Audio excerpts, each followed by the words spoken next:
welcome to the Generation Podcast. Yeah. Ooh, yeah. Poetry claps or snaps. God Ooh, damn it! Start I over. like it. What's up? I got different headset on today, and it's weird. I don't hear my own voice, so I can only hear yours, and it sounds much better in these more. I'm going to call them studio quality Studio cans, quality 'cause they call them cans. cans. Yeah, we're stepping up the production levels here. They call them cans. Mm-hmm. Okay. Well, the question is, are we also going to step up the content level? Because the last episode we talked about pulling your own shit out of your asshole to prevent hard stool from dominating and making you need an enema. And it wasn't just off the cuff, like, it was a real story from a real co-host. And that's where we were. Look, I have no ability to control what you say and talk, do with the other co-hosts. I just put in my work. I put in my work and then I tune out all the others. You're like a coal miner with a microphone. You're like a coal miner with a microphone. I am? Yeah. It's like, whatever, boss. I'll just do what I come to do. Here to take my shovel and my knapsack. Time for the knapsack. I unfold the knapsack. And there's my peanut butters. I think you have a strange idea of coal miners. They just go in and dig the coal and then they leave, go to lunch, and they fucking leave. They don't, have this grand design. Knapsack, like one of those hobo bags? Yeah, hobo bag. Coal miners with hobo bags. No, they have, the tin pail. They have a lunch pail that they take down in the mine with them. Not all of them.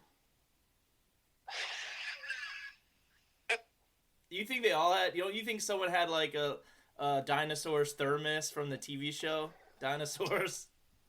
I don't know. They're like, hey, what's up with Eddie here with this dinosaur, huh? You a chid? You a chid? You a kid? A child? A chid? You a kid? Do you remember the finale to that show? Yeah, they killed all of them. They were about to have a war, and then, an asteroid came. Or it was coming, no, right? The dad screwed something up at the plant and, caused the ice age. And in the last scene, they just are sitting in the family room holding each other, knowing that the end is coming. That was amazing. Okay, that was a different episode, a season finale or somewhere they had a war. I got it mixed up, even though I saw that, within the last couple years. I think with you. I think we might have talked about it on another episode. Oh, probably. We're just, rehashing old material, but no one's listening. It's fine. Yeah. It's fine. Have you gotten any actual listens to our... you're putting out an episode every single day. Yeah. We got... Of the last few episodes, Dry Guys probably had the most listens. Yeah. Did it really? Yeah, it's going all right. It's relative. The listens aren't good. They're not good. It's not good numbers. I mean, it's a 50? No, not yet. And whenever we were I don't know how many episodes it was at this point. Probably 5 episodes ago, we were talking about the 175,000th listener and how to get a prize. Yeah. Still waiting on that. Both the listenership and the person call in. Yeah, not a single person has reached out. So no one's reaching out. Is it 30 people? 32 or so. In 3 days. What are we even doing this for? I don't know, because it's into the void, and the ether wants content, okay? It's like Netflix. Netflix has a lot of shit on it that probably is garbage, right? But somewhere, someone is like, I'll give that a try. I've been single long enough that I'll give that a try. Yeah, I guess so. I mean...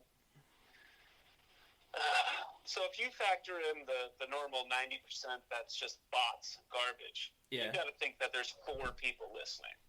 That's almost exact numbers. 2 of them are us. Mm-hmm. So no one's out there. One of them's Wendy. So me, you, Wendy. Sometimes Patrice, and I assign him to listen, and he'll probably sometimes listen. I mean, maybe since people aren't commuting, the numbers are down, but we don't really... attract people that have commuter jobs. No, we don't do well with commuters. No. Because our numbers in America and London and Germany are could do better. Well, you got to bring in that marketing guy. We're gonna bring him in, but not till after there are no gimmicks until after 175,000 have been reached and changed, forever changed by the things that, Should I put the podcast link on my dating profile? They're not gonna go out with me anyways. They might as well steal a listen from them. Yeah, why not, man? Link it up. I mean, then it might go from 32 to like 34. No, my face attracts more than 2. That's not the problem. That's not the problem. What do you think the problem is? Oh, this podcast isn't any good. That's problem number 1. I was talking about my lack of love life. I know I know the quality of this podcast is stellar, okay? I think we're all well aware of that. I think we'll still have Wendy on board no matter how shitty this podcast gets. Yeah. Okay? Hi, okay. Wendy. Yeah. Hi, Wendy. Hi, Wendy. It's nice that you're still out there. She's great. So you wanted me to get into why you're not dating? I don't think we want to talk about that, man. What will you propose instead? Hmm? How about we talk about why you never got that $1,000 from where? That's a much better subject to talk about. Yeah. So what he's referring to is I won a scholarship. What was it for? So I went to culinary school. I was in a culinary program in high school, in this popular grocery store chain that I don't know if we should mention. Probably shouldn't mention. Oh, yeah. This popular grocery store chain had a cooking competition that the winner of it was a mystery box competition or mystery basket competition. So what that means is everyone gets the same set of stuff. There's no rules other than you have to use these things. There's a couple other items you can use. It's kind of like Iron Chef, right? Yeah. Everyone has to cook squid. It's like Iron Chef, squid, like you're making placenta. Yeah. It's like high school culinary people making placenta. And like that's exactly what it was. And there was 8 contestants and there was 8 placentas because she had octuplets. Go on, continue. Yeah, there you go. No, it was simple. It was like chicken, potatoes, carrots, that sort of stuff. It was simple stuff. Anyways, there was like 15, 20 people, and I won. I got first place. There was an award ceremony. They handed me one of those giant checks, right?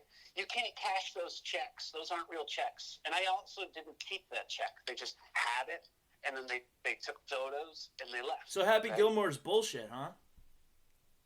Yeah, basically. Dang. So afterwards, I'm like, okay, cool. I guess I'll get a check at some point, or they'll pay the school. How does this work? And the chef at the school reached out to them, and they were going to send me a check, and they just never did. They never have. And I've never shopped at that grocery store, and I tell everyone else not to shop at that grocery store. Fuck those guys. Yeah, fuck Whole Foods. Yeah, that's right. It was Whole Foods. Granola crunching hippie grocery store fucking sucks. Well, they're not hippie anymore. They sold out, right? Did they? Was it a partnership with Amazon and shit? Yeah. Don't they deliver groceries for them? Yeah. Yeah, fuck them. They determine the price points probably, too.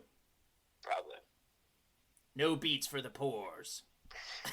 The beets are made $9 from Heaven's Sent. Heaven's Forth. Well, I didn't mean to say Heaven Sent, but Heaven's Forth. Heaven Forth. It's henceforth. It's henceforth. Henceforth, yeah. Henceforth, they will be $9, not a pound, but a single beet.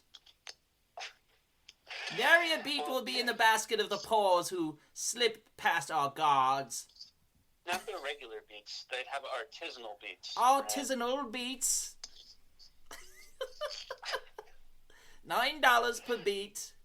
You will not have it paws. You will go wanting. And then they'd have the $24.99 beets, which would be the artisanal beets by Dre. Exactly. The orgasmic organic. There you go. Beets by Dre. Beets by Dre's. Beets by Dre. Yeah. And it's all connected to Bezos. Yeah. You know what? I told my writing partner, I almost said his name. and about your thing. I was like, I think I want to bring this up on the show. He's like, oh, you should take them down. I was like, but we want to sell. What if we have to sell our show to Amazon? He's like, well, I am a whore for the check. I was like, me too. I was like, what do I do? Do I go halfway? Do I use a half measure here? And I think yes.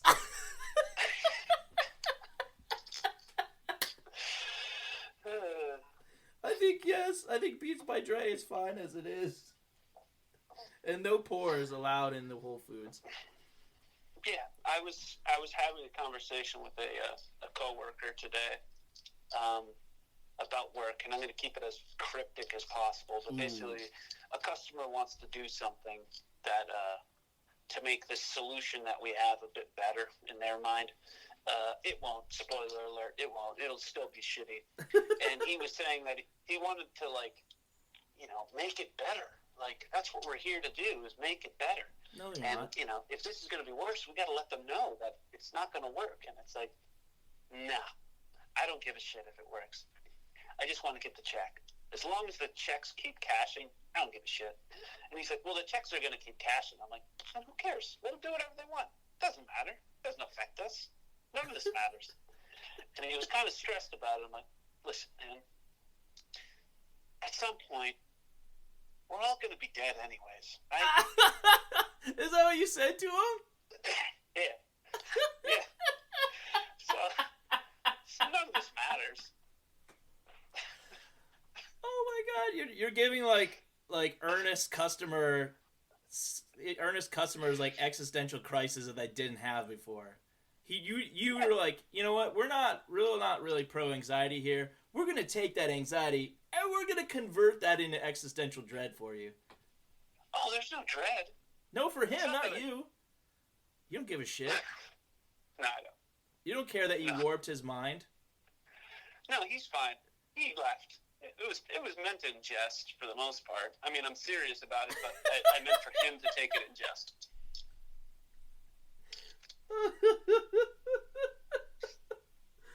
Oh, guys, I'm ready to be domed, man.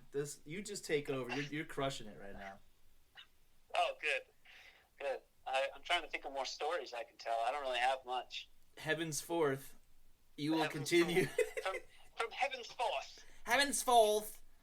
Heaven's forth, you shall be known as the conqueror of... I don't know. We will send you back to the force of Aldemar. Let's just talk about Willow more. Can we? How attractive was Saoirse in that movie? She was so fucking hot. Was just crushing it. How she takes the helmet off and her hair falls over. Oh God, I wish they had stayed together, man. Those two. Yeah, man. Too much heat. Too electric. Yeah, she was good. God. She was good. Can you imagine all the positions Madmartigan had her in? I mean, Val Kilmer. I mean, he's the greatest swordsman who's ever lived.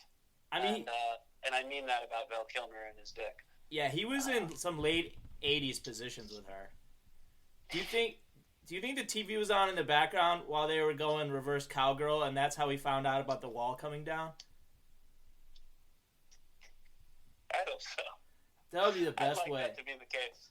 It's like, oh my God, democracy, and he's like, oh, Joanne, Willie, Saoirse, democracy, Gorbachev. Oh. And then he's like, they're resting and having cigarettes. He's like, I think I'm gonna be Batman someday. She's like, are you off your meds again? Maybe. Do you want to like do some like Joanne Whaley, Val Kilmer marriage role play for like a good 7 to 9 minutes? I guess. I mean, I think that's where we're at. Which one do you want to be? No one's listening. Who do you want? Me and you have the conversation. Who do you want to be? I'll be Joanne Whaley. Okay. Cool. Okay. Saoirse, we are out of milk. You're going to keep on calling me Saoirse? Sometimes. The movie wrapped 6 months ago. It's just Joanne now. It'll never be just Joanne for me. Fine. Do I have to call you Madmartigan? Yes. Today you shall. We're out of milk, Sorsha. Well, go to the store, you stupid peck. Hey! I don't know where the store is. I'll call the driver. Is she a man or a woman? A woman? So he doesn't know anything. He's just like not very worldly. He's just off in his mystic, right? He's in the mystic. He was about to eventually play Jim Morrison because he's so perfect for it. Into the mystic. That's where he is. And he's like, I don't know where the store is. The driver knows. Do you want some pomegranates? I don't know where we're at anymore, man. I'm being honest. I'm not being Sorsha. I lost. You lost Sorsha? You know what? That's why he left her, man. She No, wouldn't you go to broke those places. What? You broke character and talked about what movie he was. You can't refer to yourself in second person omnipotent. I didn't say Val Kilmer did or I did. I said you did. You know that I will be. You just said he. Yeah, Oh. I think he's in the mystic. He's in the mystic. He doesn't know where the store is, but the driver does. You don't need to give me the subtext. You just stay in character. Sorry, I've been told to write subtext in stories. It improves the narrative, but not in a podcast. Yeah. Well, you know, different mediums, man. We're sticking straight in that late 80s to early 90s Kilmer and Whaley or Wally like mindset, okay? But the reason we're doing that is because it coincides with the wall coming down. Like their marriage starts to fall apart after the wall comes down. Their wall came down, but they put their walls up.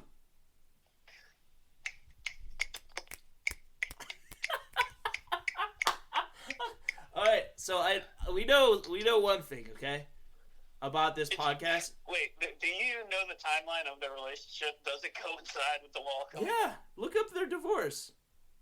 Look it up right now. Yeah, I want to know how long they were married for. Look it up. So, all right, fine.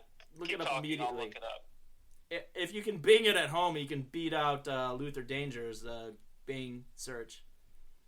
I'm thinking it was 88 or 89 through 93. Married in 88, divorced in 96. We were close. You weren't at all. You were saying they got divorced when the wall fell. I said 93 was my guess. 88 or 89 and 93. Okay. It was a whirlwind romance, but somewhere between the wall coming down and the bat suit coming on, it fell apart. Cue, hold me, thrill me, kiss me, kill me, right there. Well, remember, audio engineer Callie, you will insert hold me, kill me, kiss me, thrill me, enough time on the song where you can identify it, but not enough time on the song where we have to pay for the rights, which money I do not possess. Great Scott, we have to go back to 94 to save the Wally's marriage. So they got married in 88. Wall fell in what, November 89? Yeah. Batman Forever was 95, and they got divorced in 96. Yeah. So I think it's less about the wall, and if anything, more about Batman. And the wall he put himself into when he put the cape and cowl on to Right. become Batman So Forever. when he was Batman, he was really Batman. But it was released in 95, probably filmed late 94. So your timeline falls all apart, man. So did their marriage, but we have to find out why. Why were they divorced? Do you think Joel It's probably Schumacher? public record. Find out. Let me find out. Yeah. Find out who filed. I want to know who filed. I bet it was Wally. It was definitely Whaley. Wally? Is it Wally or Whaley? No, Sorsha. She's fucking Sorsha. That's the only role she's really known for, I think. So she's Sorsha in my book, okay? Can't even speak. God damn it. He's binging public records of the Wally Kilmer divorce, just so you know. Do you think he fucked Joel Schumacher and she found out about it? It's possible. Anything's possible. Yeah. We're going to get a lot of traction overseas from Willow Talk. Well, apparently it was because of Batman. He left them. He left his wife and 2 kids for a role in Batman. What? It's Troubles in Paradise started when Val Kilmer left his wife and little kids and went to Europe for the Batman promotion. Joanne? Joan? Is it Joanne or Joan? I don't know. It's Saoirse. It's fucking Saoirse. It's Saoirse. Saoirse accused Val of leaving her and their 2 children homeless. The actress claimed that she was forced to stay in hotels or at friends. So she addressed it in court to make Kilmer pay her money so she could buy a house for her and her kids. Val refused to pay.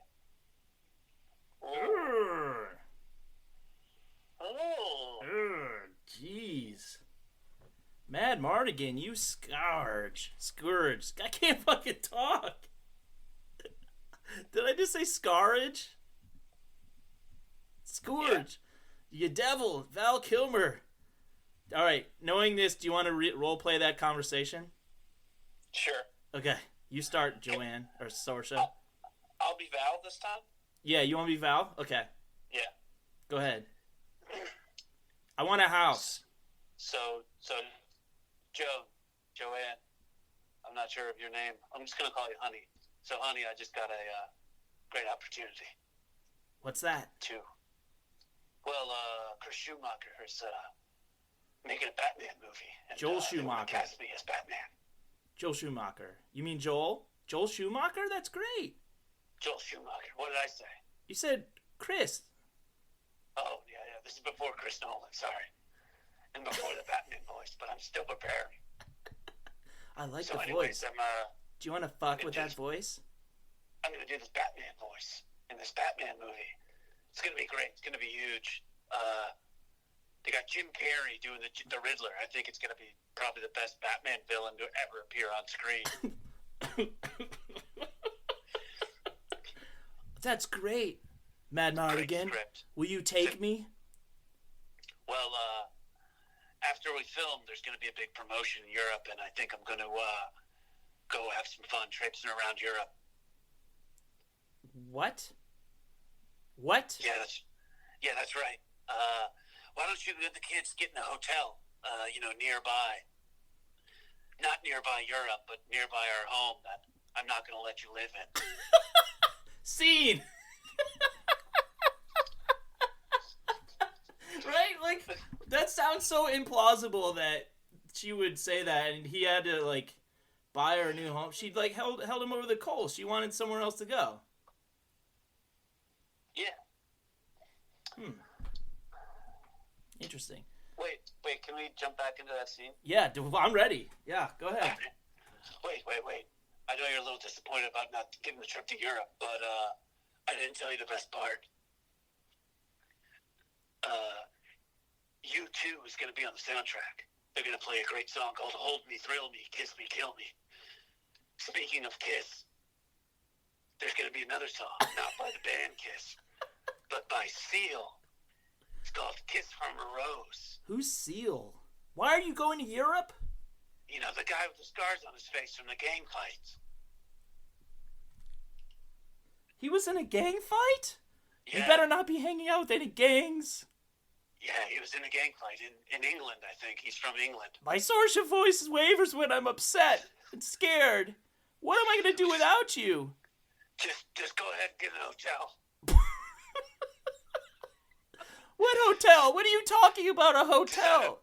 Just maybe a motel. It's on your dime because you're not getting any of my Batman money. Goodbye.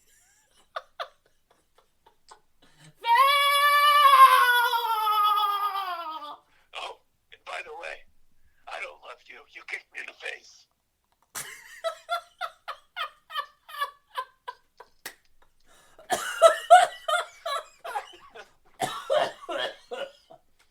Do you think they're gonna let me write Willow's sequel series?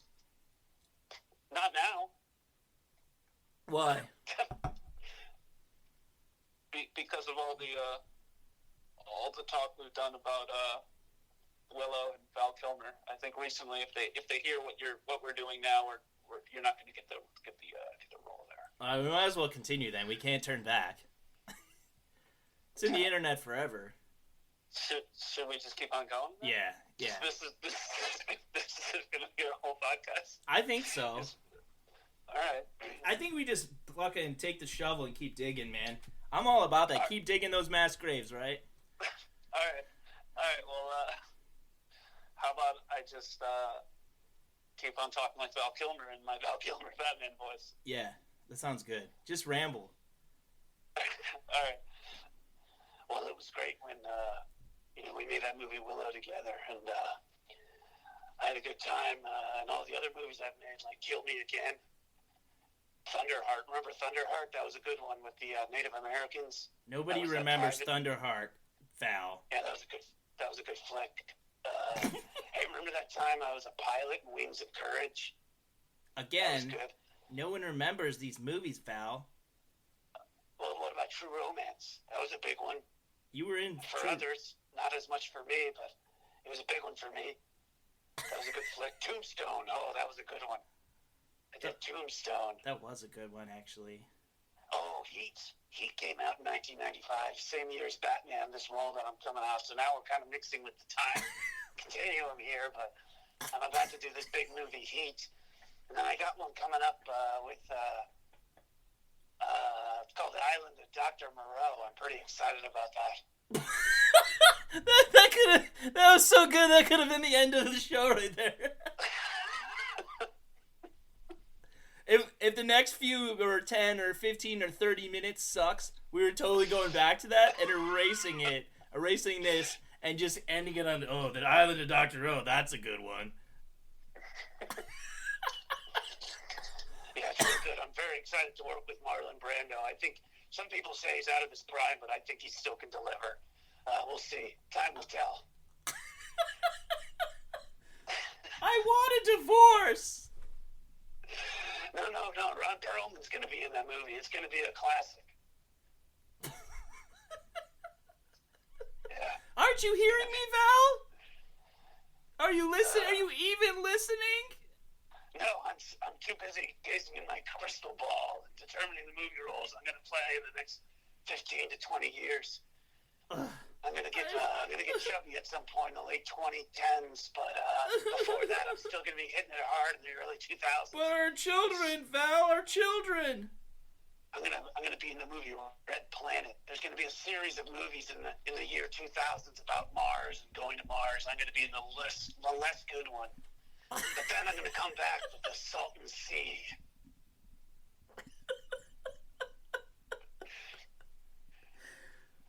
I briefly make an uncredited role in George and the Dragon in 2004.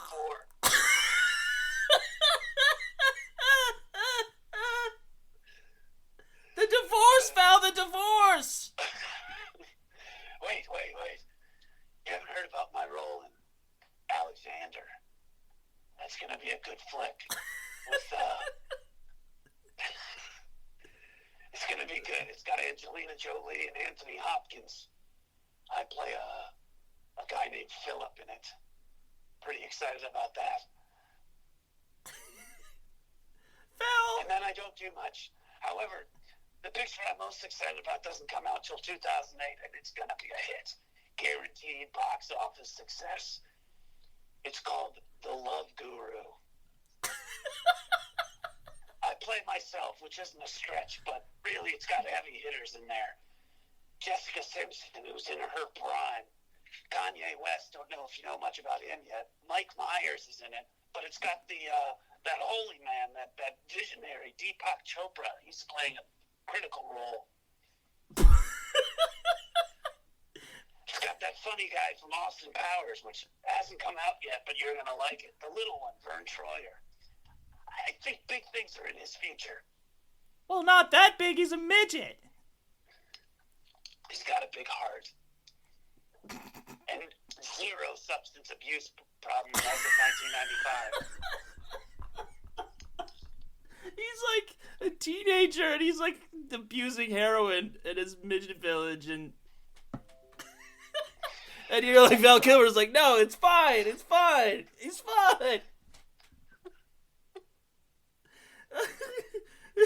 No track marks that I saw. No, he'll never fall off a motorized scooter while peeing in a celebrity house. Never gonna happen.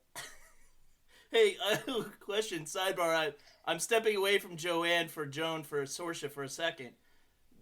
Do midgets, are they able to do heroin, or are their fucking veins too small? No, they're good. They just got to use pediatric needles.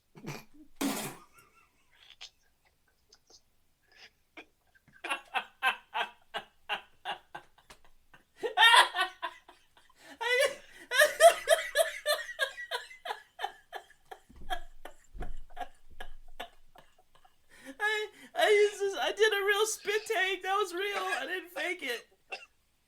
Yeah, that was good. Oh.